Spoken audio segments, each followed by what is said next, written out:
नमस्कार विद्यार्थियों, भारतीय संविधान एवं शासन व्यवस्था की कक्षा में आप सभी का स्वागत है।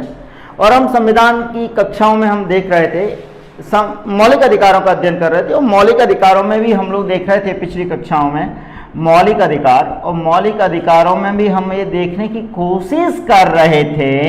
क्या कोशिश कर रहे थे?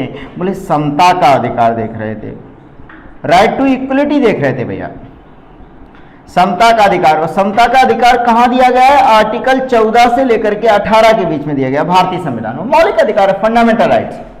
और हम पढ़ने का प्रयास कर रहे थे मित्रों। हमने आर्टिकल 14 देख लिया था। आर्टिकल 14 हमने देखा था, कल ही देखा था, कल की कक्षा में। आर्टिकल 14 में हमने कहा था विधि के समक्ष समता। किसके समक्ष समता मित्रों? विधि के समक्ष समता एवं एवं एवं विधि का समान संरक्षण, इक्वल प्रोटेक्शन ऑफ लॉ। और हमने देखा था कि ब्रिटेन की जो व्यवस्था है और अमेरिका की व्यवस्था है, दोनों का मिश्रण बना के हमने व्यावहारिक व्यवस्था प्रतिपादित की, व्यावहारिक व्यवस्था के सिद्धांतों को अंतर्निहित किया भारतीय संविधान में। और देखा, क्या देखा? समान के लिए समान और असमान के लिए असमान व्यवहार। आर्टिकल 14 में हमने यह सिद्धांत प्रतिपादित किया, समान के लिए समान और असमान के लिए असमान। यानी हमने कुछ विशेषाधिकार भी दे दिए। क्या दे दिए? विशेषाधिकार दे दिए। और विशेषाधिकार किस किस को दे दिए? हमने कल लास्ट टाइम, कल हमने सवाल भी बोला था आपसे, विशेषाधिकार किस किस को दे दिए? बोले राज्यपाल को विशेषाधिकार दे दिए। और किसको दे दिए? माननीय राष्ट्रपति जी को विशेषाधिकार दे दिए, राष्ट्रपति को विशेषाधिकार दे दिए, राज्यपाल को विशेषाधिकार दे दिए। और किसको दे दिए? संसदीय विशेषाधिकार प्रदान कर दिए। साथ ही हमने क्या कर दिया? विदेशी कूटनीतिज्ञों, विदेशी राजदूतों, कूटनीतिज्ञों, इनको विशेषाधिकार दे दिए। हमने कहा इन पर विधि के समक्ष समता का सिद्धांत है, उसमें कुछ छूट और कुछ रियायतें दी जा सकती है। आर्टिकल 14 हमने कल देखा था। और आर्टिकल 15 भी कल हमने देखने की कोशिश की थी। आर्टिकल 15 में हमने कहा था, क्या कहा था? हमने कहा था धर्म जलज। कई मेरे मित्र विद्यार्थी लोग कह रहे थे सर क्या कोड बनाया है। मैं देखिए, याद रखने का तरीका, धर्म, मूलवंश, जाति, लिंग, जन्म स्थान। किसके आधार पर लाला? धर्म, और क्या? मूल वंश, और क्या? जाति, और क्या? लिंग, और क्या? जन्म स्थान। इतनी किस आधार पर किसी भी तरह का भेदभाव नहीं किया जाएगा। इस आधार पर भेदभाव नहीं क्या किया जाएगा भैया? किया जाएगा। समझ रहे ना भैया? नागरिक भी भेदभाव नहीं कर सकते और सरकार भी भेदभाव नहीं कर सकती। अगर आप होटल चलाते हैं, रेस्टोरेंट चलाते हैं, आपका मनोरंजन का सार्वजनिक यानी फिल्म थिएटर चलाते हैं, तो आप इस आधार पर किसी को भी वंचित नहीं कर सकते। समता का भाव। और हमने इस आर्टिकल 15 के विभिन्न खंड यानी जिसको पार्ट्स बोलते हैं, अनुच्छेद के 15(1), 15(2), 15(3), 15(4) और 15(5) की व्याख्या की। आज की कक्षा में हम ये देखने वाले हैं कि समता का जो सिद्धांत है, इस सिद्धांत को और आगे बढ़ाने की कोशिश करते हैं। और हमने कहा कि आर्टिकल 16 क्या कहता है भैया? आर्टिकल 16 क्या कहता है? आर्टिकल 16 कहता है लोक नियोजन में समानता। कई विद्यार्थी समझ रहे होंगे सर ये लोक नियोजन क्या होता है? अर्थात सरकारी नौकरी में समानता। सरकारी नौकरी में भेदभाव नहीं किया जाएगा। भेदभाव नहीं, अर्थात क्या बेटा? समानता। लोक नियोजन में समानता। अगर सरकार किसी पद पर नियुक्ति दे रही है, किस पद पर नियुक्ति दे रही? मान लीजिए एसडीएम ही बना रही है, तो मध्य प्रदेश लोक सेवा आयोग क्या कहता है? भारत के नागरिकों से आवेदन पत्र आमंत्रित किए जाते हैं। The applications are invited from the citizen of India. उसमें कोई भेदभाव होता है कि महिलाएं हैं तो हम इनको एसडीएम बना दें, पुरुष हैं तो इन्हें डीएसपी बना दें, ये एसडीएम बनने के हकदार नहीं है? किसी भी आधार पर भेदभाव नहीं किया जाएगा, तब समता स्थापित होगी। बोले किस आधार पर भेदभाव नहीं किया जाएगा? तो आर्टिकल 16 में भारतीय संविधान में लिखा हुआ है मित्रों, क्या लिखा हुआ है आर्टिकल 16 में भारतीय संविधान में? आर्टिकल 16 में भारतीय संविधान में लिखा हुआ है किस आधार पर भेदभाव नहीं होगा? बोले याद रखने का तरीका समझिए, धा मा ज ल ज, ये तो आर्टिकल 15 का ही हो गया, इस आधार पर भेदभाव नहीं होगा। दूसरा और क्या है? बोले वाह वाह वाह वाह और नी, धम जलज वनी। समझ रहा हूं क्या बोल रहे हैं सर? धम जलज मतलब धर्म, धर्म के आधार पर भेदभाव नहीं। दूसरा मूल वंश, अनुच्छेद याद ही हो जाएगा आपको। तीसरा जाति के आधार पर भेदभाव नहीं, लिंग के आधार पर भेदभाव नहीं, और बोलो भैया जन्म स्थान के आधार पर। बोले कि वा का मतलब क्या है? वनी का मतलब क्या है बेटा? वनी, वनी, वा का मतलब क्या है? बोले वंश परंपरा के आधार पर। और नी का मतलब बोले निवास स्थान के आधार पर।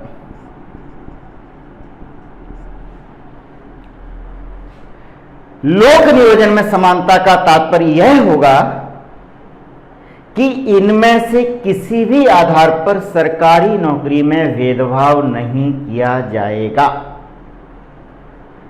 किसी को भी धर्म के आधार पर नहीं कहा जा सकता कि आप इस धर्म के हैं तो इस नौकरी में नहीं आ सकते, इस धर्म के हैं तो इस नौकरी में आ सकते हैं, नहीं किया जा सकता। मूल वंश के आधार पर, जाति के आधार पर, लिंग के आधार पर, जन्म स्थान के आधार पर भेदभाव का निषेध है, निषेध है। साथ ही वंश परंपरा, वंश परंपरा क्या है? मान लीजिए आपके पिताजी कलेक्टर हैं, तो अब जरूरी नहीं कि पिताजी कलेक्टर हैं तो क्या होगा, उनका बेटा भी कलेक्टर बन जाए, उनका बेटा और कलेक्टर बन जाए।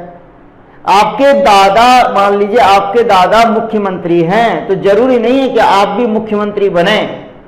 पिता यानी दादा, दादा, पिता के पद के आधार पर, के पद के आधार पर, वंश परंपरा है ना, पद के आधार पर, पद के आधार पर आपको क्या मिलेगा बेटा? पद प्राप्त, इनके आधार पर, इनकी परंपरा के, इनके पद के आधार पर आपको पद प्राप्त नहीं होगा। पद प्राप्त नहीं होगा। बात समझ रहे हैं ना? वंश परंपरा के आधार पर आपको पद नहीं मिलेगा। अगर आप कहेंगे तो सुपर 30 मूवी क्या कहती है? राजा का बेटा राजा नहीं बनेगा, राजा वह बनेगा जिसके अंदर क्षमताएं विद्यमान होंगी। मित्रों, धर्म के आधार पर भी अभी हाल ही में एक फैसला हुआ बनारस विश्वविद्यालय में, और एक मुस्लिम स्कॉलर को संस्कृत विभाग में पदस्थापना दी गई, और उस मुस्लिम युवक को कहा गया, तो लोग विवाद करने लगे कि मुस्लिम व्यक्ति संस्कृत के वेद पठन पाठन कैसे करेगा, कैसे विद्यार्थियों को पढ़ाएगा। तो चयन समिति ने यह कहा, चयन समिति ने क्या कहा? चयन समिति ने यह कहा कि हम धर्म के आधार पर भेदभाव नहीं कर सकते। हम यह नहीं कह सकते कि उस व्यक्ति का, उस उम्मीदवार का धर्म क्या है, क्योंकि उस उम्मीदवार की संस्कृत की जो ज्ञान था, विषय का जो ज्ञान था, उसमें वो परिपक्व था, एक पार था। और चयन समिति ने यह पाया कि जितने भी उपलब्ध उम्मीदवार थे उनमें सर्वश्रेष्ठ था, और उसको क्या कर दिया? नियुक्त कर दिया। तो तमाम नागरिक संगठन, तमाम सामाजिक संगठनों ने उसका विरोध किया, और विरोध करने का कारण क्या था कि मुस्लिम होने के बावजूद भारतीय संस्कृत को नहीं पढ़ा सकता, वेदों का पाठन नहीं कर सकता, पठन पाठन नहीं कर सकता। और इसको माननीय उच्च न्यायालय ने रिजेक्ट कर दिया, और चयन समिति की जो बातें हैं उनको माना।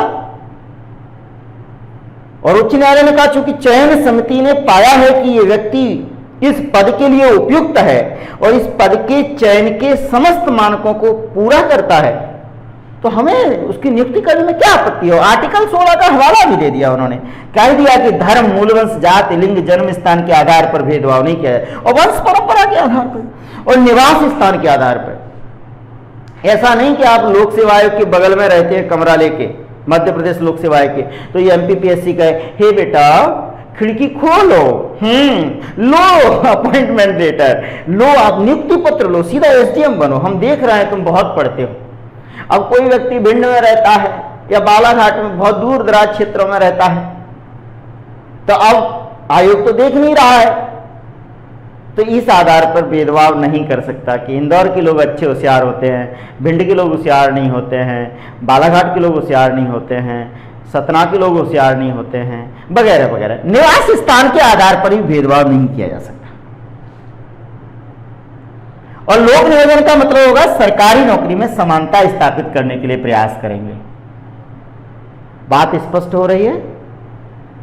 किंतु किंतु अर्थात परंतुक, मैंने कहा जहां अनुच्छेद आएगा उसका परंतुक जरूर आएगा। मैंने फिर कहा था बेटा आपसे, जब मैं प्रस्तावना पढ़ा रहा था उसी समय कह रहा था कि संविधान को लागू करने का उद्देश्य क्या है। बोलो ना भाई, संविधान को लागू करने के उद्देश्य क्या है? सामाजिक और आर्थिक न्याय की स्थापना। काय की स्थापना? सामाजिक और आर्थिक न्याय की स्थापना। काय की स्थापना मित्रों? सोशल एंड इकोनॉमिक जस्टिस को हमको एस्टैब्लिश करना है। तो इस अनुच्छेद का परंतु क्या है? यदि राज्य चाहे सामाजिक और शैक्षणिक रूप से पिछड़े लोग, कौन? किंतु, किंतु के बाद कॉमा, ये लिखने का तरीका समझिए। मैं तो कहता हूं किंतु से आप पैराग्राफ शुरू करिए, जब भी आप उत्तर लिखते हैं तो किंतु से पैराग्राफ, बड़ा इंपैक्ट पड़ेगा। किंतु कॉमा, राज्य सामाजिक व शैक्षणिक रूप से पिछड़े, सामाजिक व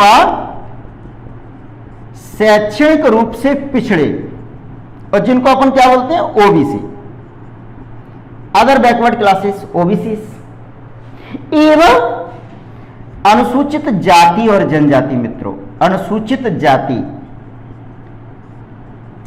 एवं जनजाति, एवं जनजाति के संदर्भ में अनुसूचित जाति और जनजाति के संदर्भ में विशेष प्रावधान कर सकता है, विशेष प्रावधान कर सकता है। और जैसे ही वो विशेष प्रावधान करेगा उसे इस अनुच्छेद का उल्लंघन नहीं माना जाएगा। यहां पर तो लिख रहे हैं ना आप कि जाति लिंग के आधार पर भेदभाव नहीं कर सकते, लेकिन राज्य कहता है कुछ तबके समाज के ऐसे हैं जो विकास की मुख्य धारा से वंचित हैं, विकास की मुख्य धारा में नहीं है, मेन स्ट्रीम में नहीं है। यदि उनको विकास की मुख्य धारा में लाने के लिए राज्य कुछ विशेष उपबंध करना चाहे, यदि करना चाहे तो कर सकता है, उसको इस अनुच्छेद का उल्लंघन नहीं माना जाएगा। और यही इस अनुच्छेद की यही बात किसको जन्म देती है बेटा? आरक्षण व्यवस्था का प्रस्थान बिंदु है। आरक्षण व्यवस्था को क्या करती है? प्रतिपादित करती है, प्रतिपादित करती है। आरक्षण होना चाहिए या नहीं होना चाहिए, कब तक होना चाहिए, क्या नहीं होना चाहिए, संविधान ने इसको किस पर छोड़ दिया? इसको संसद की इच्छा पर छोड़ दिया। बोले भारत की संसद क्यों बनी है? बोले लोगों ने बनाई है। बोले कब तक इस तरह की व्यवस्था? कब तक? बोले जब तक हमको सामाजिक और आर्थिक न्याय की प्राप्ति नहीं हो जाती, जब तक हम समावेशी विकास की अवधारणा को प्राप्त नहीं कर लेते मित्रों, तब तक राज्य इनके लिए कुछ विशेष प्रावधान कर सकता है। अब समझिए ना, हम लोग बढ़िया अच्छी शहर में रह रहे हैं, लेकिन जनजाति के लोग तो समाज में रहने का मौका ही नहीं मिल रहा, वन में रह रहे हैं, जंगल में रह रहे हैं। वो कैसे कल्पना कर सकते हैं, कैसे कल्पना कर सकते हैं कि उनके पास संविधान की किताब होगी, उनके पास ऑनलाइन कक्षा का प्रसारण हो सकता है? बताइए ना आपके पास एंड्रॉयड फोन है, मोबाइल है, आप देख सकते हैं। मैं भी संप्रेषणशीलता है कि मैं अपनी बात आप तक पहुंचा पा रहा हूं तकनीकी के माध्यम से, सूचना प्रौद्योगिकी के माध्यम से, लेकिन ये तो इन संसाधनों से ये लोग वंचित हैं। तो यदि राज्य इनको विशेष प्रावधान करना चाहे तो कर सकता है, उसको इस अनुच्छेद का उल्लंघन नहीं माना जाएगा। बात समझ रहे हैं? इसका उद्देश्य क्या है? इसलिए भारतीय संविधान में हर 10 साल में इस आरक्षण व्यवस्था की समीक्षा की बात कही गई है कि यदि हमने इस लक्ष्य को हासिल कर लिया हो तो हम इसको खत्म भी कर सकते हैं, समाप्त भी कर सकते हैं। अभी हाल ही की सरकार ने देखा, लोक नियोजन के समानता के संदर्भ में क्या देखा सरकार ने कि केवल ओबीसी और एससी एसटी ही पिछड़े नहीं है, सवर्ण वर्ग के लोग भी वंचित हैं संसाधनों से। निश्चित रूप से हो सकते हैं, वंचन का संबंध जाति से तो नहीं है। तभी सवर्णों के लिए भी 10% आरक्षण की वर्तमान में व्यवस्था की। उन्होंने क्या कहा? सवर्ण भी वंचित हो सकते हैं और सवर्ण के लिए भी 10% आरक्षण। और सवर्ण में कौन से सवर्ण? जो वंचित हैं, गरीब हैं, गरीब हैं, वंचित हैं।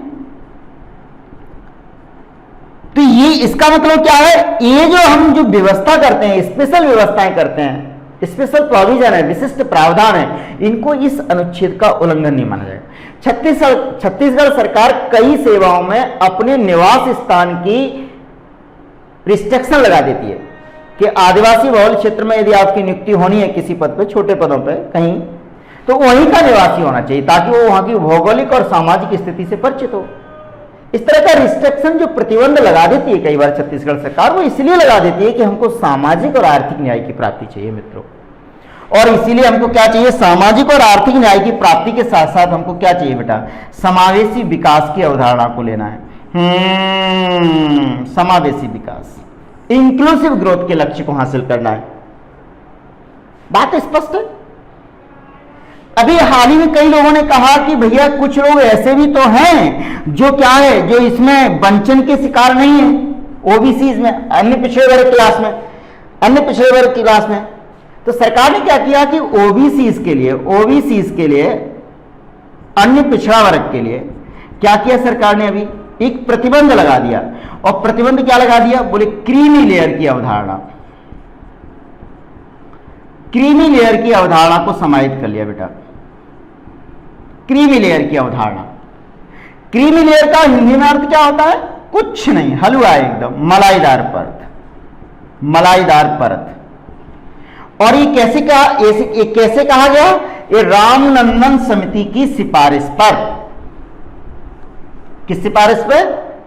रामनंदन समिति की सिफारिश पर। इसको किस आधार पर जोड़ा गया? बोले रामनंदन समिति की सिफारिश पर। और रामनंदन समिति की सिफारिश पे क्या कहा गया?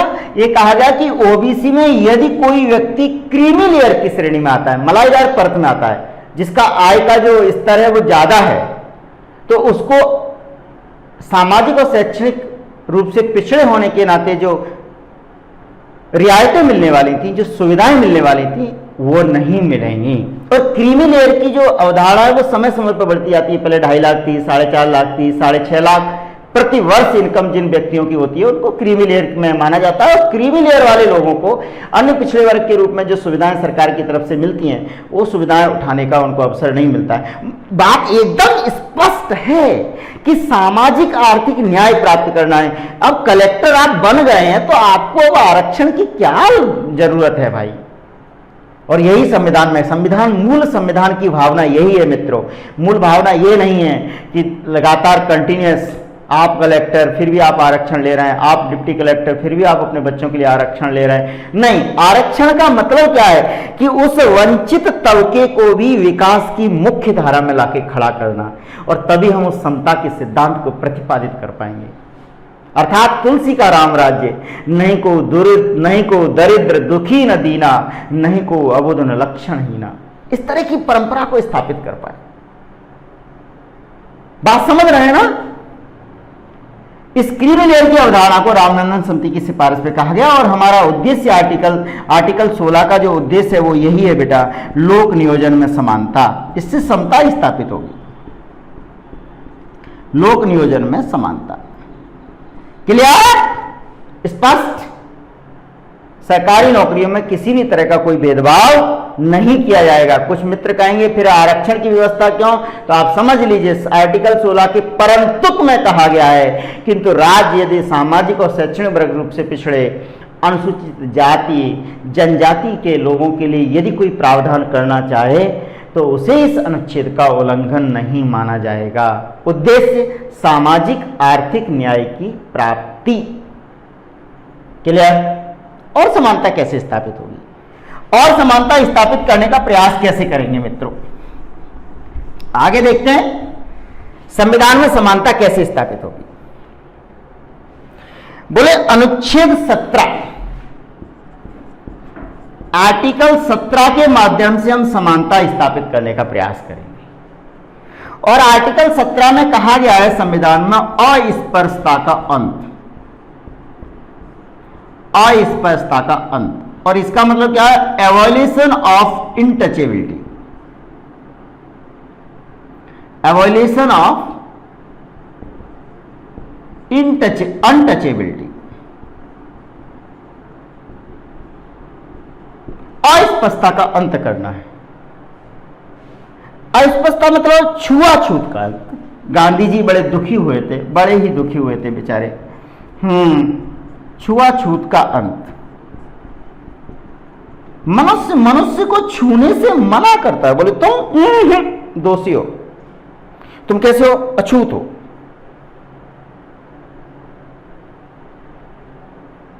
और जब द्वितीय गोलमेज सम्मेलन में गांधी जी जब ब्रिटेन में भाग ले रहे थे तो अंबेडकर साहब ने कहा कि भारत में अनटचेबिलिटी है, अस्पृश्यता है।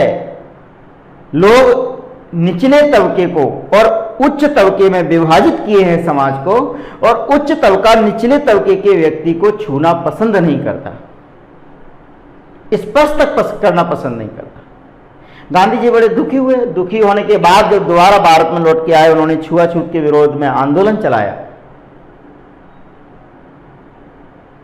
और अनटचेबिलिटी को समाप्त करने का प्रयास किया और हरिजन नाम की संज्ञा दी। हरिजन, हरिजन मतलब भगवान का जो व्यक्ति है वो, उसकी संज्ञा दी।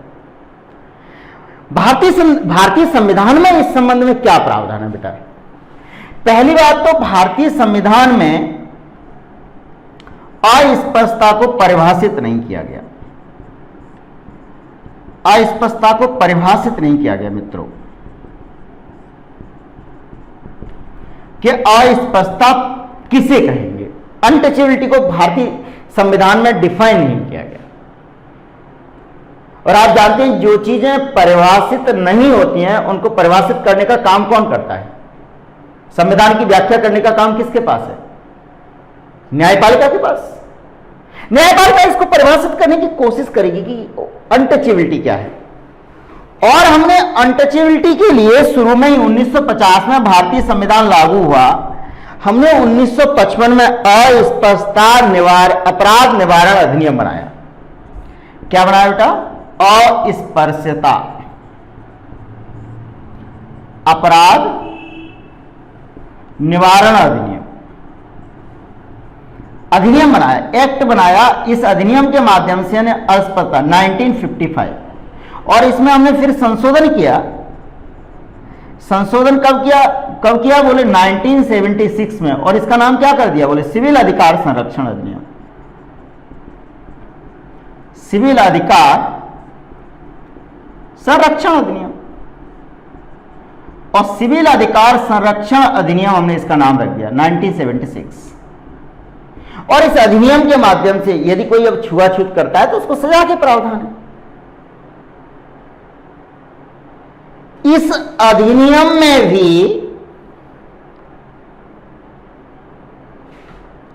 अस्पृश्यता को परिभाषित, इस अधिनियम में भी अस्पृश्यता अनटचेबिलिटी को परिभाषित नहीं किया। अस्पृश्यता का मतलब क्या है? मैसूर उच्च न्यायालय ने, किसने? अब इसको न्यायपालिका परिभाषित करेगी। मैसूर उच्च न्यायालय ने, कौन से उच्च न्यायालय ने बेटा? जल्दी बताओ। मैसूर हाईकोर्ट, मैसूर उच्च न्यायालय ने अस्पृश्यता को परिभाषित किया।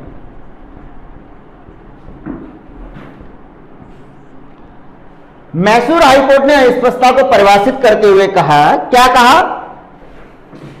ऐसी सामाजिक निर्योग्यताएं, सामाजिक निर्योग्यताएं। अस्पृश्यता का मतलब क्या होगा मित्रों? ध्यान से देखेंगे, ध्यान से। सामाजिक निर्योग्यताएं, जो समाज के आधार पर निर्योग्यताएं थोपी जाती हैं, सामाजिक निर्योग्यताएं, जो जन्म के आधार पर, जन्म के आधार पर या जाति के आधार पर, आप फला जाति में पैदा हो गए या जाति के आधार पर क्या उत्पन्न करती हैं? बोले भेदभाव। बोले क्या उत्पन्न करती हैं? बोले अंतर उत्पन्न करती हैं। क्या उत्पन्न करती हैं? अंतर उत्पन्न करती हैं। बात समझिए, एकदम स्पष्ट बोर्ड पे लिखा हुआ है मित्रों। मैसूर उच्च न्यायालय ने कहा, माननीय मैसूर हाई कोर्ट ने यह कहा, क्या कहा? अस्पष्टता का संबंध, पहली बात तो यह है ऐतिहासिक संबंध है, हिस्टोरिकल पर्सपेक्टिव है इसका। इतिहास में अनटचेबिलिटी चल रही थी। बोले कुछ अनटचेबिलिटी कैसे थी? बोले कार्य के आधार पर, ये अगर इस तरह का कार्य करते हैं तो हम इनको छुएंगे नहीं। क्यों? उस समय क्या था? बोले संक्रामक बीमारियां फैलने का डर रहता था, एपिडेमिक्स होने का डर रहता था। जैसे आज समझ रहे ना, आज भी देखिए 2 गज की दूरी, माननीय प्रधानमंत्री जी कह रहे हैं कोरोना वायरस पैंडेमिक एक्ट है, महामारी अधिनियम लागू है। बोले अनटचेबिलिटी, बोले आजकल लोगों को बड़ा कष्ट हो रहा है। एक तो मास्क लगा है तो चेहरा दिख नहीं रहा है। कुछ हमारे विद्यार्थी मित्र हैं, उन्हें तो बड़ा ही कष्ट हो रहा है, जो घूमने वाले थे, देखते रहते थे, कुछ दृश्य उनको दिखाई दे जाते थे समय समय पर, तो अब एक दूसरे का चेहरा नहीं देख पा रहे, मास्क लगा लिया। बोले 2 गज की दूरी, मिल ही नहीं पा रहा है। इस तरह के प्रावधान ही ऐतिहासिक स्तर पर रहे होंगे, जिसको आधुनिक संदर्भ में अनटचेबिलिटी कहा गया। और इसका पूरी तरह क्या हो गया? वायलेट करेंगे, इसको निषेध करेंगे। और संविधान में कहा गया है कि किसी भी तरह की अस्पष्टता, किसी भी तरह की सामाजिक निर्योग्यता मान्य नहीं होगी, मान्य नहीं होगी। और इसको सर्वोच्च मैसूर उच्च न्यायालय ने परिभाषित करते हुए यही कहा मित्रों। क्या कहा मैसूर उच्च न्यायालय ने परिभाषित करते हुए? मैसूर उच्च न्यायालय ने परिभाषित करते हुए यह कहा, क्या कहा कि अस्पष्टता का जो संबंध है वो कैसा है बेटा? ऐतिहासिक है। क्या है? ऐतिहासिक संबंध है, ऐतिहासिक संबंध है, हिस्टोरिकल पर्सपेक्टिव से ऐतिहासिक संबंध है। लेकिन इसका वर्तमान में जो संबंध है, वर्तमान में क्या है? वर्तमान में इसका जो अस्पष्टता का आधार है वो क्या आधार है? वर्तमान में अस्पष्टता का समाज में जो आधार है अनटचेबिलिटी का, वो क्या आधार है बेटा? बोले जन्म के आधार पर या जाति के आधार पर। जन्म या जाति के आधार पर भेदभाव नहीं। बोले तुम फलाने जाति में पैदा हुए, बताओ क्या अस्पष्टता होना अच्छी बात है समाज में? किसी जाति के आधार पर किसी को आप अनटचेबल नहीं कह सकते। और इसके लिए विशिष्ट प्रावधान, अब तो सिविल अधिकार संरक्षण अधिनियम, आप लोग मध्य प्रदेश लोक सेवा आयोग की प्रारंभिक परीक्षा में भी पढ़ते थे, सवाल ही आते थे। और वर्तमान में क्या है? अगर कोई अनटचेबिलिटी फॉलो करता है, अस्पष्टता को मानता है, तो उसको क्या कर दिए जाएंगे? बोले कृष्ण मंदिर के दर्शन करा दिए जाएंगे। कृष्ण मंदिर समझते हैं ना? समझते हैं ना? जेल के दर्शन करा दिए जाएंगे। और अभी वर्तमान संदर्भ में क्या लागू है समझिए, दोनों में ये अधिनियम क्यों लागू है? बोलो क्यों? बोले संविधान के आर्टिकल 17 को प्राप्त करने की मैकेनिज्म है। क्या है? मैकेनिज्म है, ये प्रक्रिया है, ये जिसके माध्यम से हम अनुच्छेद 17 के उद्देश्यों को प्राप्त कर सकते हैं। अधिनियम बनाने, जब संविधान में अनुच्छेद था मित्रों, तो अधिनियम बनाने की जरूरत क्यों थी? अधिनियम इसलिए बनाया। कौन सा अधिनियम बनाया? बोले सिविल अधिकार संरक्षण अधिनियम 1976। सिविल अधिकार संरक्षण अधिनियम, सिविल अधिकार संरक्षण अधिनियम 1976। बोले क्यों बनाया? जब यहां अब बताइए ना, संविधान में लिखा है अस्पष्टता का अंत किया जाता है, फिर अधिनियम की आवश्यकता क्यों पड़ी? बोले अधिनियम एक उद्देश्य है। क्या है? उद्देश्य है, एक मैकेनिज्म है जिसके माध्यम से हम इसका उद्देश्य पूरा करेंगे। जैसे शिक्षा का अधिकार है, फिर भी राइट टू एजुकेशन है ना, शिक्षा का अधिकार अधिनियम, उस अधिनियम के माध्यम से। बोले अब अगर कोई अस्पष्टता की कोई बात करेगा, कोई ऐसी निर्योग्यताएं थोपने का प्रयास करेगा किसी व्यक्ति पर, तो उसको सजा का प्रावधान है, दंड का प्रावधान है। किसका प्रावधान है? सजा का प्रावधान है। दंड दे सकते हैं, सजा का प्रावधान है। सिविल अधिकार संरक्षण अधिनियम के अनुसार इसमें दंड का प्रावधान किया जा सकता है मित्रों। एकदम क्लियर, एकदम स्पष्ट। 500 रुपए तक का दंड लगा सकते हैं, 3 माह की सजा दे सकते हैं। इसके लिए सिविल अधिकार संरक्षण अधिनियम के हम लोग क्या देखेंगे? प्रावधान देख सकते हैं। समझ गए? अस्पष्टता क्या है? ऐसी सामाजिक निर्योग्यता है जो जन्म के आधार पर या जाति के आधार पर अंतर उत्पन्न करती हैं। ऐसा किसने कहा? मैसूर उच्च न्यायालय ने कहा। बात एकदम क्लियर है ना मित्रों? और वर्तमान में लागू क्या है? सिविल अधिकार संरक्षण अधिनियम। सिविल अधिकार संरक्षण अधिनियम 1976 वर्तमान में लागू, और बड़े आसानी से हम इसको बात को पढ़ने की कोशिश करते हैं। इस समानता स्थापित करने की दिशा में कदम है।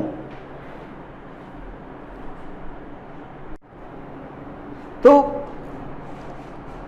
सिविल अधिकार संरक्षण अधिनियम 1976 के माध्यम से हम लोग क्या कर सकते हैं? अस्पष्टता का अंत कर सकते हैं, समानता को स्थापित करने की दिशा में एक कदम उठा सकते हैं। सब लोग समान हैं। जन्म के आधार पर और जाति के आधार पर निर्योग्यताओं को उत्पन्न नहीं होने देना है। सामाजिक निर्योग्यताएं उत्पन्न नहीं होनी चाहिए। समाज में सब लोग समानता का भाव रखें। ये आर्टिकल 17 के माध्यम से स्थापित करने का प्रयास करते हैं मित्रों। समानता की ही अधिकार के तहत, समता के अधिकार के तहत भारतीय संविधान में एक बात का और उल्लेख है, और वो समता के अधिकार के तहत भारतीय संविधान में उल्लेख है अनुच्छेद 18 में। आर्टिकल 18 में उल्लेख क्या है भारतीय संविधान में? कि उपाधियों का अंत करेंगे। काय का अंत करेंगे? उपाधियों का, टाइटल्स का अंत करेंगे समानता लाने के लिए। टाइटल्स का अंत करेंगे। टाइटल्स, जो टाइटल है उसका अंत कर देंगे, उपाधि नहीं लगा सकते। इसकी व्यवस्था कहां से आई? बोले कहां उपाधि नहीं लगा सकते? राज्य सरकार ने, राज्य ने कहा। राज्य अर्थात आर्टिकल 12 में जिसकी परिभाषा दी गई है। और आर्टिकल 12 में यह परिभाषित किया है कि राज्य के अंतर्गत क्या आते हैं। हमने देखा भी था अपनी परिभाषा, और कहा गया, क्या कहा गया? कि सेना व शिक्षा को छोड़कर, सेना व शिक्षा को छोड़कर उपाधियां धारण नहीं कर सकते। बहुत बढ़िया। क्या धारण नहीं कर सकते बेटा? उपाधियां धारण नहीं कर सकते। कैसे उपाधि धारण नहीं कर सकते? बोले सेना में आप उपाधि दे सकते हैं, जैसे ब्रिगेडियर है, मेजर जनरल है, कर्नल है, लेफ्टिनेंट है। शिक्षा में भी दे सकते हैं, स्नातक है, परास्नातक है, डिग्री मिल गई आपको, graduate, post graduate, PhD, doctorate की उपाधि मिल गई, एमफिल कर लिया। इसके अलावा और कहीं आप नागरिक समाज में उपाधियां नहीं देंगे। इसकी औपनिवेशिक व्यवस्था क्या थी? समता इसमें क्यों नहीं थी? यह देखने का हम प्रयास करते हैं। औपनिवेशिक शासन काल में, कौन से शासन काल में मित्रों? औपनिवेशक शासन काल में। औपनिवेशिक शासन काल अर्थात अंग्रेजों के समय, जब हम स्वतंत्रता का समय गुजार रहे थे, उस समय क्या होता था? ये शासन उपाधियां देता था, जैसे राय बहादुर की उपाधि, और किसकी उपाधि देता था? यह देता था महाराजा धीराज की उपाधि, महाराजा धीराज, राय बहादुर इत्यादि। इन उपाधियों से क्या होता था? समाज में विषमता आती थी। क्या आती थी? विषमता आती थी। बोले पटेल साहब आ रहे हैं। अन्य उपाधियां क्या थी? बोले पटेल। बोले और कौन? बोले चौधरी, चौधरी साहब, पटेल साहब। ये उपाधियों से होता क्या था कि समाज में विषमता। बोले बोले बोले वो महाराज हैं। लोकतांत्रिक समाज में महाराज शब्द के, राजा शब्द के, इनके कोई अर्थ नहीं रह गए हैं। लोकतांत्रिक व्यवस्था में सभी नागरिक समान हैं, लेवल प्लेइंग फील्ड, सभी लोग एक स्तर पर हैं। और भारतीय संविधान की प्रस्तावना भी कहती है हम भारत के लोग। कौन भैया? हम, be the people of India. हम भारत के लोग। वही लोकतांत्रिक समाज के उदाहरण। इसलिए इन उपाधियों का क्या किया गया, आर्टिकल 18 के माध्यम से इनका अंत किया गया, अंत किया गया। बोले अब इनको ना तो किसी को प्रदान किया जाएगा मित्रों, ना ही कोई धारण कर सकता है। बोले राजा महाराजा की कोई संकल्पना नहीं है। आदरणीय प्रणब मुखर्जी जब राष्ट्रपति जी थे तो उन्होंने कहा था कि राष्ट्रपति के आगे जो महामहिम शब्द लगता है उसको भी मत लगाया करो, क्योंकि राष्ट्रपति भी आप में से ही कोई एक है जो राष्ट्र का प्रमुख है। महामहिम राष्ट्रपति बोलते थे। इस तरह के शब्द से क्या होता है, वैषम्य झलकता है, विषमता झलकती है।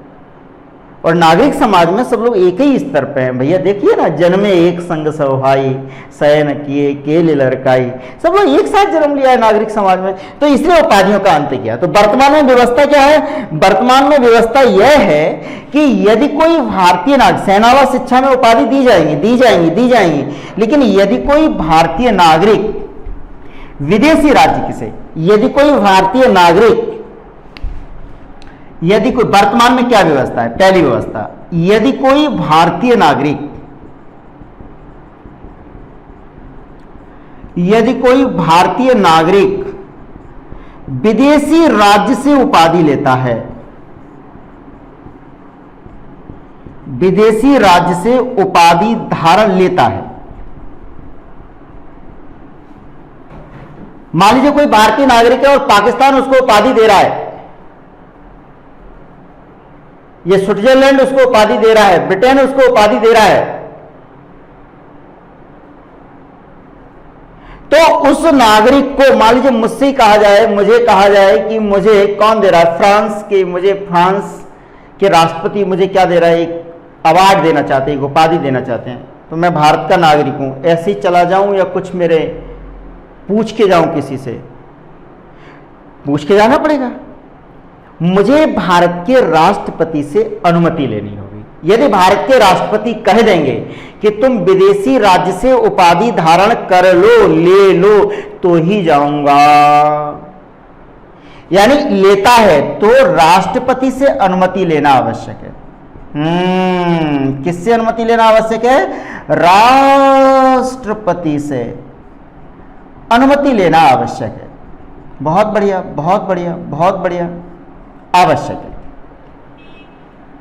बिना राष्ट्रपति की अनुमति के हम किसी भी दूसरे राष्ट्र से, दूसरे राज्य से उपाधि नहीं ले सकते, अवार्ड नहीं ले सकते मित्रों। बात एकदम स्पष्ट है। यदि कोई व्यक्ति राज्य के अधीन, मतलब सरकार के अधीन, यदि कोई व्यक्ति, दूसरा प्रावधान क्या है वर्तमान में, एक आगे अपन जब इथिक्स के पेपर में देखेंगे तो कोड ऑफ कंडक्ट और कोड ऑफ इथिक्स में भी देखेंगे इसको, आचरण संहिता और नैतिक संहिता के अंतर्गत भी देखेंगे। यदि कोई नागरिक विदेशी राज्य से उपाधि धारण करता है तो उसे राष्ट्रपति से अनुमति लेनी होगी। दूसरा क्या है, यदि राज्य के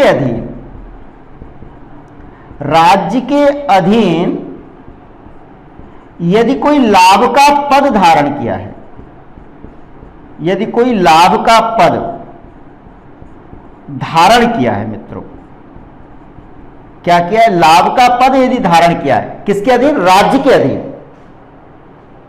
किसने, किसी व्यक्ति ने, कोई व्यक्ति लाभ का पद धारण किया है, तो वह व्यक्ति भी यदि विदेशी राज्य से कोई उपाधि लेगा तो राष्ट्रपति की अनुमति से ही लेगा। तब यह व्यक्ति यदि विदेशी राज्य से उपाधि लेता है, यदि विदेशी राज्य से उपाधि लेता है मित्रों, क्या लेता है, उपाधि लेता है, तो राष्ट्रपति की अनुमति आवश्यक है।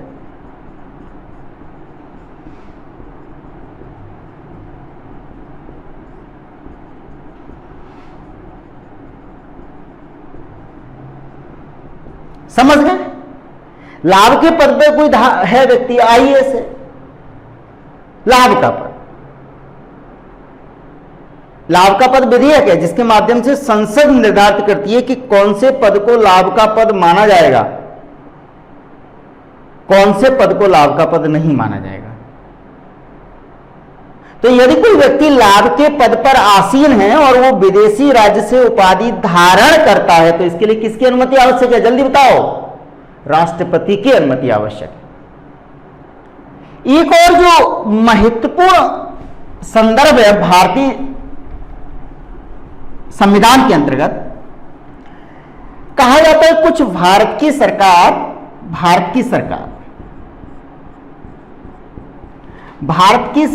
कुछ क्या देती है? भारत की सरकार कुछ सम्मान देती है अपने नागरिकों को। कौन से सम्मान होते हैं? गणतंत्र दिवस पे दिए जाते हैं। भारत रत्न आपको मिल सकता है, मुझे भी मिल सकता है। पद्म विभूषण, पद्म भूषण, इनका क्रम भी है, इनकी वरीयता क्रम भी है, इनके प्रेफरेंस ऑर्डर भी है। सबसे बड़ा भारत रत्न, फिर विभूषण। पद्म के बाद देखिए 4 अक्षर हैं तो विभूषण यानी ये बड़ा हो गया, भूषण क्या हो गया? छोटा हो गया। और पद्मश्री, पद्मश्री क्या हो गया? छोटा हो गया। ये बेसिकली क्या है? ये नागरिक सम्मान है। तो लोगों ने सर्वोच्च न्यायालय से पूछा कि क्या ये उपाधियां हैं तो इनको भी बंद कर दो। भाई आप किसी को भारत रत्न दे रहे हो, इससे भी तो विसंगति उत्पन्न हो रही है कि भारत रत्न फला फला, पद्म विभूषण फला फला।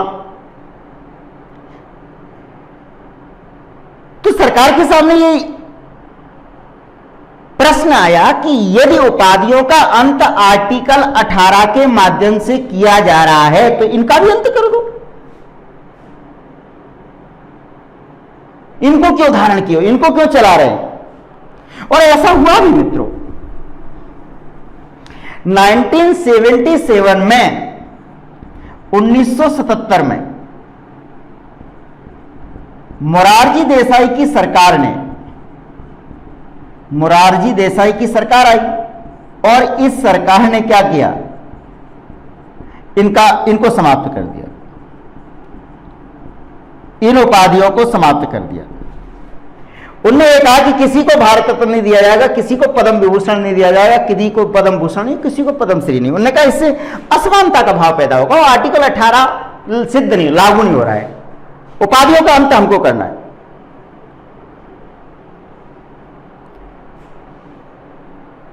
लेकिन ये सरकार ज्यादा समय तक नहीं रह पाई।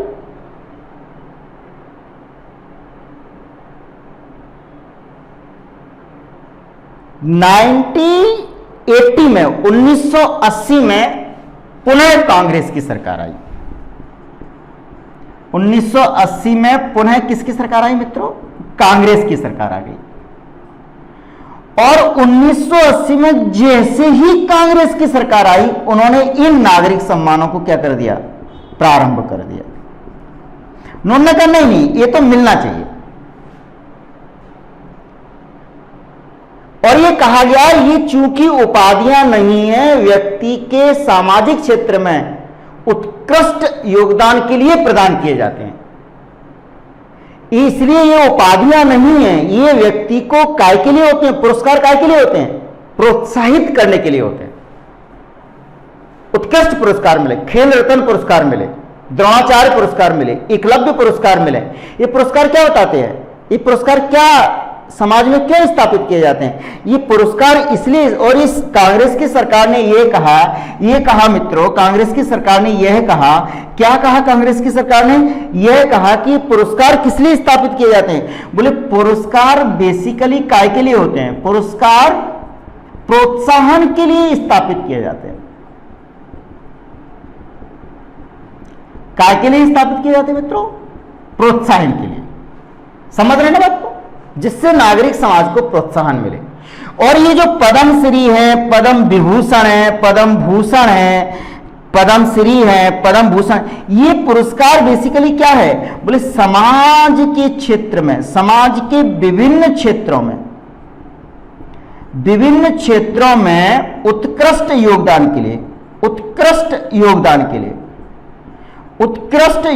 के लिए प्रदान किए जाते हैं। उत्कृष्ट योगदान के लिए प्रदान किए जाएंगे। एक्सीलेंस काय के लिए प्रदान किए जाएंगे मित्रों? उत्कृष्ट योगदान के, एक्सीलेंस के लिए प्रदान किए जाएंगे, जिससे नागरिकों को उत्कृष्ट कार्य करने का अवसर मिलेगा। भारत रत्न लता मंगेशकर, क्यों? बोले गायन के क्षेत्र में उत्कृष्ट योगदान है, उत्कृष्ट प्रदर्शन किया है, अद्वितीय प्रदर्शन, इसलिए पुरस्कार प्रदान किए जाते हैं। तो 1980 में कांग्रेस ने यह व्यवस्था दी कि चूंकि ये उपाधियां नहीं है, समझ गए ना, ये क्या है? पुरस्कार है, इसलिए इनको प्रदान किया जाता रहेगा। किंतु कोई भी नागरिक जो इन उपाधियों को ग्रहण करेगा उनका उपयोग अपने उपसर्ग और प्रत्यय के रूप में नहीं करेगा, अपने नाम से पहले और नाम से बाद में इनका उपयोग नहीं करेगा। जैसे मान लीजिए मुझे मिल जाए भारत रत्न की उपाधि, यदि संभव हो तो मान लेते हैं, मानने में क्या जा रहा है, और आप लोगों का प्रेम रहेगा, आप लोग इतना लोकप्रियता देंगे तो मिल भी सकता है। तो अब मैं ये नहीं लिख सकता भारत रत्न प्रोफेसर अंगद ओझा या प्रोफेसर अंगद ओझा भारत रत्न, ये नहीं लिख सकता। यानी उस उपाधि को अपने नाम से पहले या नाम के बाद में नहीं लगा सकता, ऐसी व्यवस्था सरकार ने की है। यानी पुरस्कार प्रदान किए जाएंगे, प्रोत्साहन के लिए प्रदान किए जाएंगे, समाज के विभिन्न क्षेत्रों में उत्कृष्ट योगदान के लिए प्रदान किए जाएंगे, किंतु इनका उपयोग किंतु इन पुरस्कारों का उपयोग, इनका उपयोग अपने नाम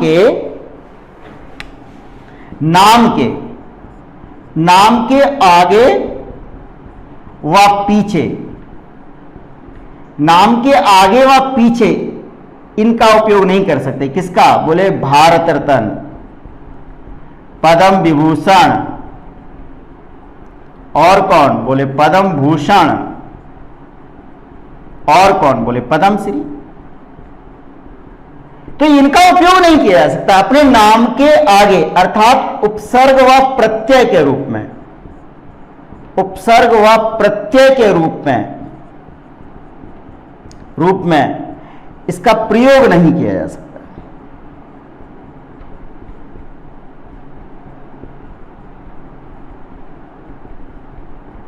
प्रयोग नहीं किया जा सकता। बात समझ गए? बोलो हाँ या ना। तो इस तरह से आर्टिकल 18 में उपाधियों के अंत की व्यवस्था संविधान में की गई है, नागरिक समाज में समता स्थापित करने के लिए। कई बार आपसे साक्षात्कार में प्रश्न पूछ लेते हैं। एक दो मित्र जो मेरे साक्षात्कार देने गए संघ लोक सेवा आयोग में, यूपीएससी में, पूछ लिया कि ये पुरस्कार खेल में क्यों देते हैं, इतना पैसा क्यों बर्बाद करते हैं पुरस्कारों के संदर्भ में। तो पैसा बर्बाद करना नहीं है, इससे क्या है, आगे आने वाली पीढ़ी को एक प्रेरणा देना है, एक प्रोत्साहन देना है कि अगर हम इस तरह का काम करेंगे तो हम रिकॉग्नाइज किए जाएंगे, हमारी पहचान समाज में स्थापित होगी।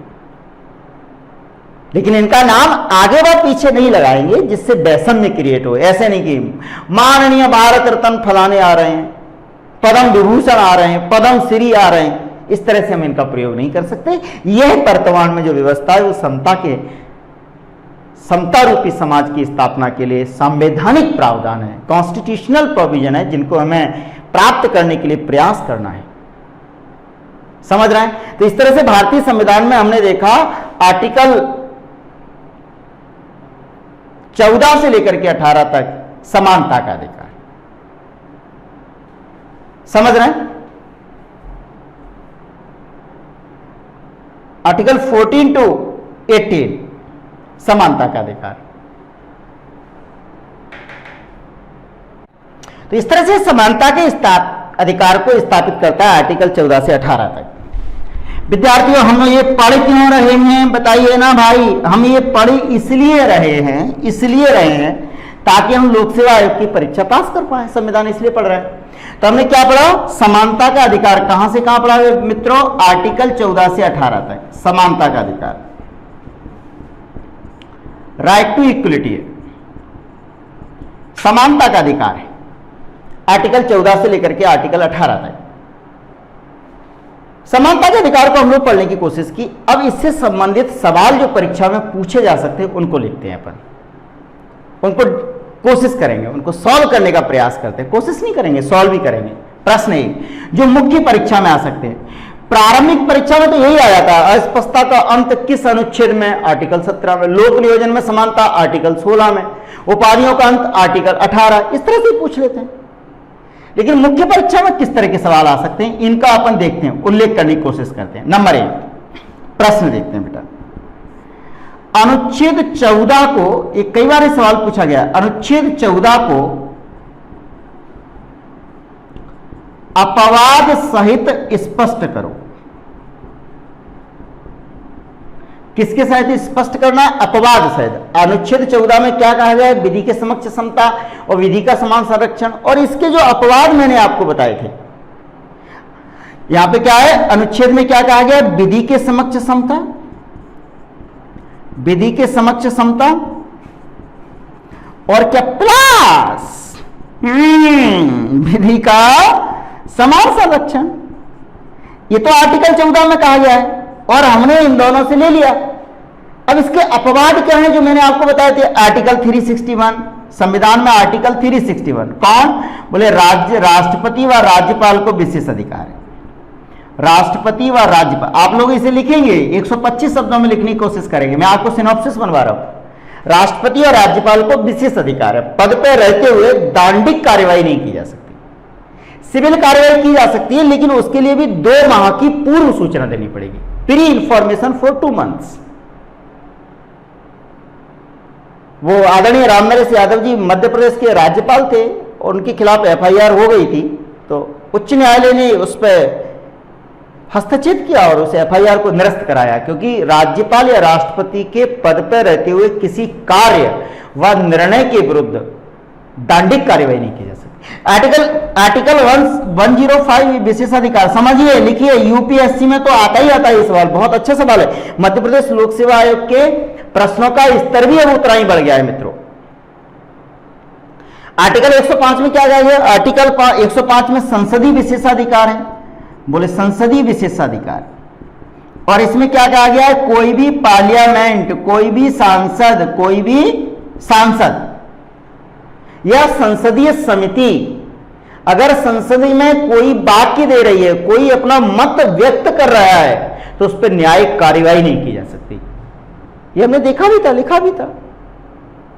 और क्या है, एक और सुंदरकांड की अवधारणा कि नीति विरोधन मार है दूता, यानी अगर कोई विदेशी शासक है, विदेशी राष्ट्राध्यक्ष है, विदेशी राजदूत है, विदेशी शिष्टमंडल का व्यक्ति है, यूनाइटेड नेशंस के कर्मचारी जो भारत में हैं, उनके खिलाफ किसी भी तरह की कार्रवाई नहीं की जा सकती। यानी विदेशी शासक, कौन, विदेशी शासक, और कौन, देखिए बहुत अच्छा सवाल बन गया, विदेशी राजदूत, और कौन, बोले कौन, यूएनओ के लोग, इनके खिलाफ कार्रवाई नहीं की जा सकती।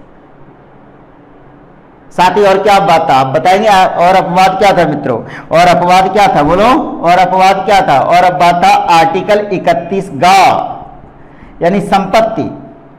क्या है, संपत्ति का मतलब क्या होता है, भूमि अर्जन से संबंधित प्रावधान।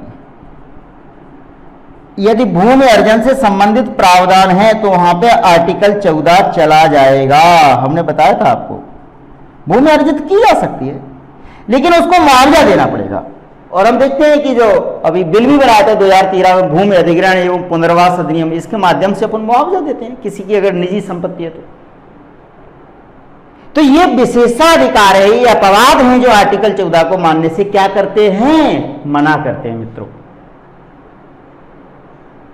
आर्टिकल 14 विधि के समक्ष समता और विधि का समान संरक्षण, ये राष्ट्रपति राज्यपाल संबंधी प्रावधान। आर्टिकल 105 संसदीय विशेषाधिकार, विदेशी शासक, यूनाइटेड नेशंस के लोग, राजदूत। और आर्टिकल 31 का भूमि अर्जन से संबंधित प्रावधान, 9वीं अनुसूची, 9th शेड्यूल, 9वीं अनुसूची में डाल दिया इसको। कहां डाल दिया बेटा, 9वीं अनुसूची में डाल दिया, अनुसूची में डाल दिया। बात समझ रहे हैं ना। इस तरह से हम इस प्रश्न को 125 शब्दों में ड्राफ्ट कर सकते हैं। प्रश्न लिखने की समझ गए, अर्थ को स्पष्ट करें, अपवाद क्या है वो बताएं, और ये अपवाद रखने का कारण बताएं। क्योंकि विधि का समान संरक्षण हमने किस सिद्धांत को अपनाया बेटा, यूएसए में। यूएसए में व्यवहारिकता है और यूके में क्या है, सिद्धांत है, प्रिंसिपल है। बात समझ रहे हैं ना, क्लियर कट समझ रहे हैं, स्पष्ट अवधारणाएं। तो इस तरह से हम इस शब्द को, इस प्रश्न को अपन इस तरह से ड्राफ्ट कर सकते हैं, लिख सकते हैं। एक प्रश्न और लिखते हैं अपन समानता के अधिकार पे, और जो मैं आपके लिए अभ्यास करने के लिए आपको दूंगा, और आप लोग बढ़िया लॉकडाउन के पीरियड में जब घर पे बैठे हैं आराम से बंद कमरे में लिखिएगा। क्या है भारतीय संविधान में, अगला सवाल बहुत होलिस्टिक, ये तो आर्टिकल 14 से था। अब पूरा प्रश्न देखिए मुख्य परीक्षा के लिए प्रश्न, भारतीय संविधान में, बहुत ही इंपॉर्टेंट सवाल, भारतीय संविधान में वर्णित समता के अधिकार को, वर्णित समता के अधिकारों को स्पष्ट करें एवं उनके अपवाद भी बताएं। उनके क्या बताएं? अपवाद भी लिखें। अब इस प्रश्न में आप क्या लिखेंगे? इस प्रश्न में केवल आर्टिकल 14 लिखेंगे या पूरे लिखेंगे? आर्टिकल 14 से लेकर के 18 तक के प्रावधानों को लिखेंगे और हर आर्टिकल में जो अपवाद हैं, परंतु खंड है, उनका वर्णन करने की कोशिश करेंगे।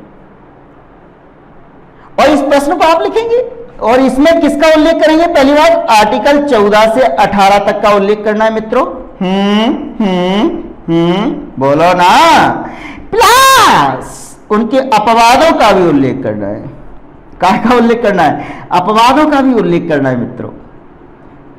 और इस तरह से ये प्रश्न पूरा हो जाएगा। इसको आप 150 शब्दों में लिखने की कोशिश करेंगे, और मैं समझता हूं अगर आपने आर्टिकल 14 से 18 तक अगर ठीक से पढ़ा है तो इसको आप लिख पाएंगे अच्छे से। तो इस प्रश्न को आप लिखिएगा। अगली कक्षा में अपन मिलते हैं, और अगली कक्षा में अपन स्वतंत्रता के अधिकार को डिस्कस करते हैं, और स्वतंत्रता के अधिकार पर युक्तियुक्त निर्बंधन क्या है, रीजनेबल रिस्ट्रिक्शंस क्या है, क्या हो सकते हैं, उनकी भी अपन व्याख्या करेंगे। धन्यवाद मित्रों।